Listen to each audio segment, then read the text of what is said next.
What's going on, everybody? Crazy Dog back with my Browns Dolphins Week 10 recap. And for the second time this season, the Browns got their faces kicked in by an AFC East team. This time, it was the Miami Dolphins.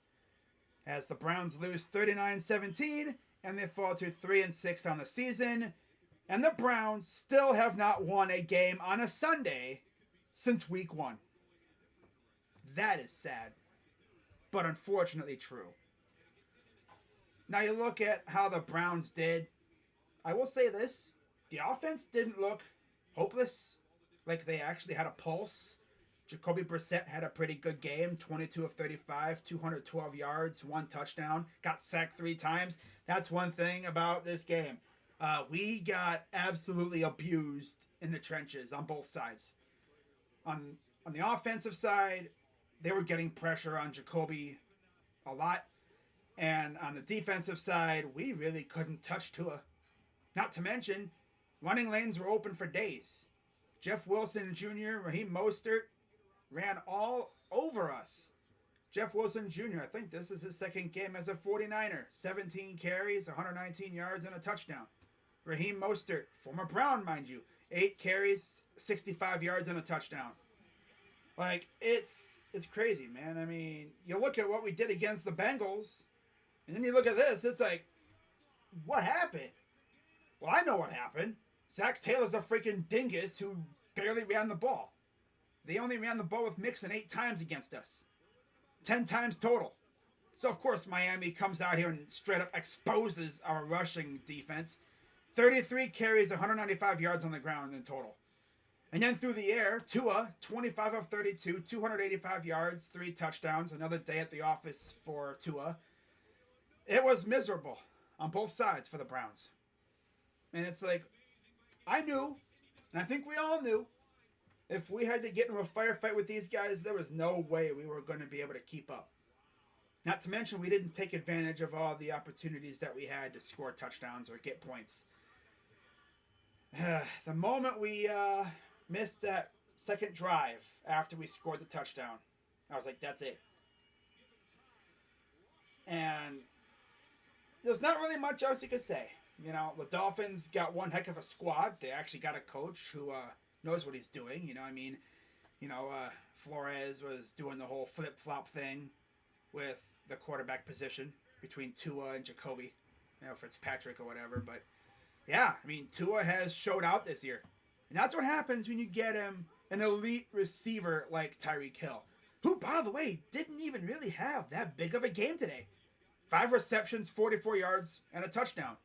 Alec Ingold, 4 for 45 on a touchdown, and Trent Sherfield, I think another former 49er, 4, 63, and a touchdown. Jalen Waddle had 4 receptions, 66 yards, and no touchdowns, surprisingly. But yeah, Tua really spread the ball around really effectively. Got to give him credit for that. He was feeding everybody. And then you look at how our rushing attack did. 24 carries, 112 yards, mostly from Nick Chubb. 11 carries, 63 yards, and a touchdown. Brissett had 7 carries for 40 yards. And then Kareem Hunt had 6 for 9. So, overall, not a great day for Kareem. He barely got the ball in general. But when he did, he didn't do anything with it. And then through the air, Donovan Peoples-Jones had another great game. 5 receptions, 99 yards. Amari had 3 for 32. Didn't really see him too much. David Bell, 3 catches, 24 yards. Chubb had 3 for 18.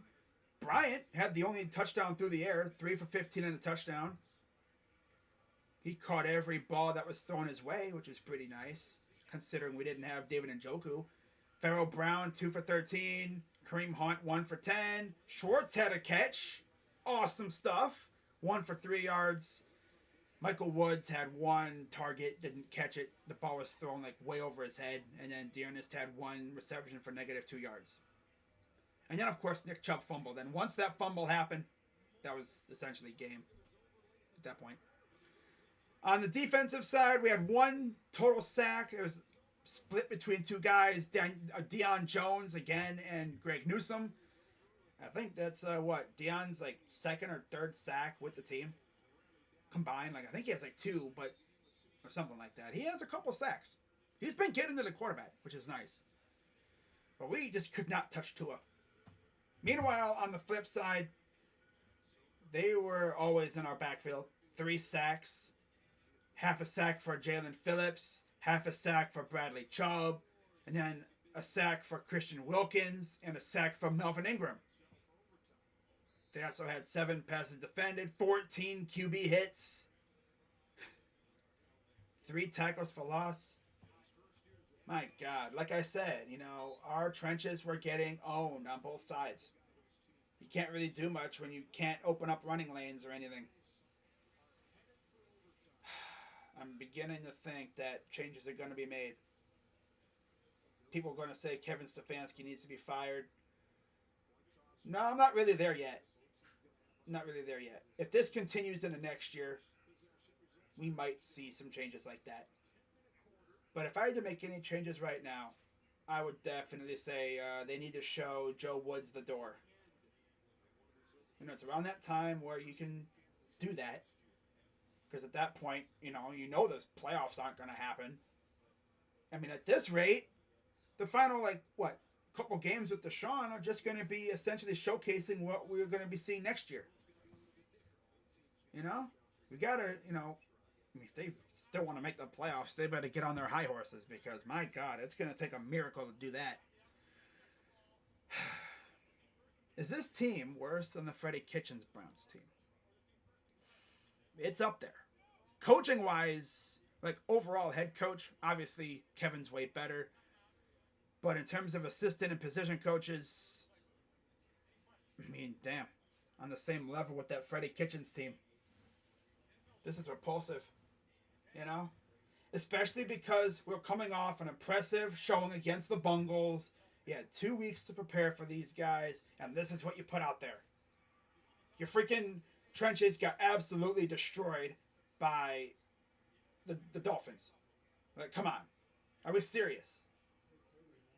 I think this is the best rushing game they've had all year for the Dolphins. Come on. Completely unserious team. Completely unserious. And people think, oh yeah, Deshaun's gonna change a lot. No. He'll change the offense. The offense might score 30 points a game.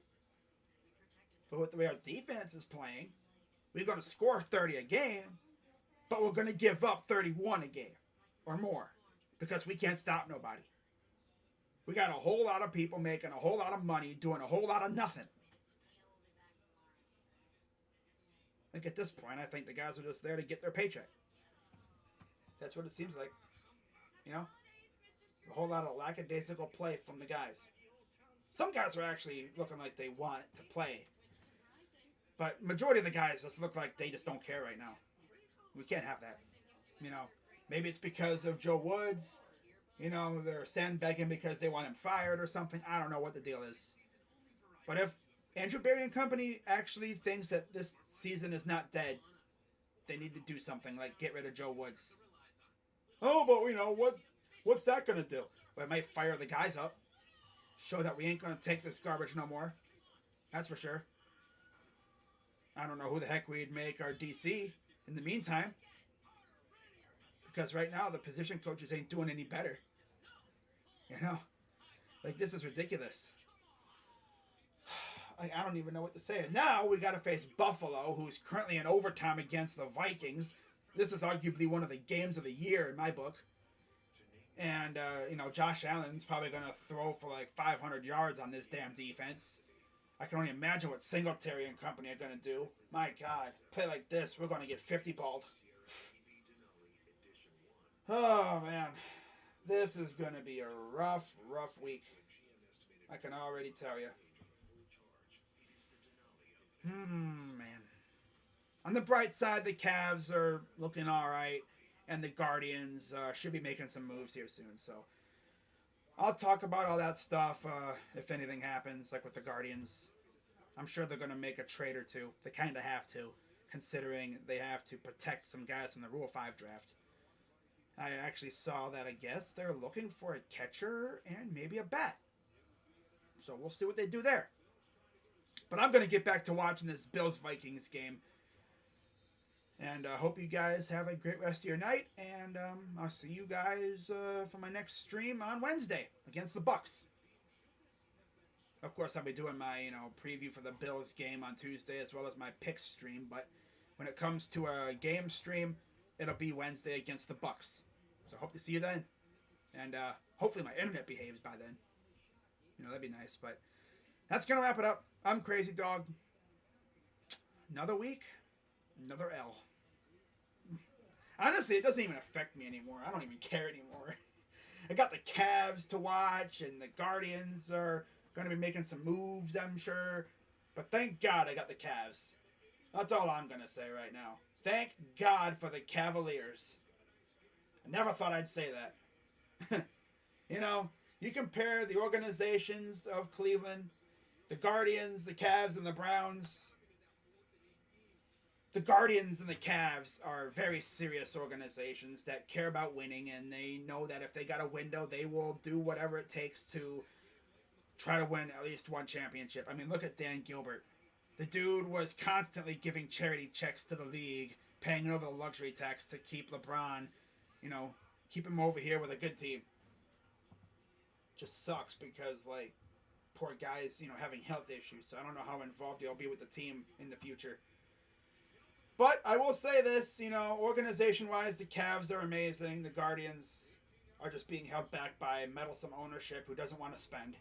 If we had owners who could spend money, we'd be looking hella good right now. But at least we have a good farm system. Imagine being a member of the Browns organization, You drive to work every day, you go to the stadium or whatever, and you just constantly hear about the Guardians and the Cavs and how good they are. And then there's you. Tito Francona has made the playoffs how many times with the Guardians? Let's see. He made it his second year. Was it 2013? Okay. Made it in 2016, 17, I think 18, 2020, and then this year. The Cavs have made the playoffs a crazy amount of times with LeBron. And then they almost made it this past year, last season. Browns, one playoff appearance. One playoff victory. Cool. We need to start, looking like a serious organization. Because right now, people say, oh, Cleveland's a Browns town. I'd say it's like Browns, Cavs, and Guardians. But you know what? The Cavs and Guardians are catching up very quick. Do I think the city will ever not be a Browns town?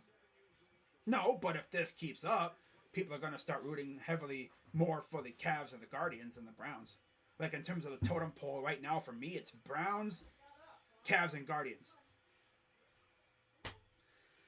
Browns got to get serious because otherwise that could easily change if they're not careful. So I'm going to get back to watching this Vikings-Bills game.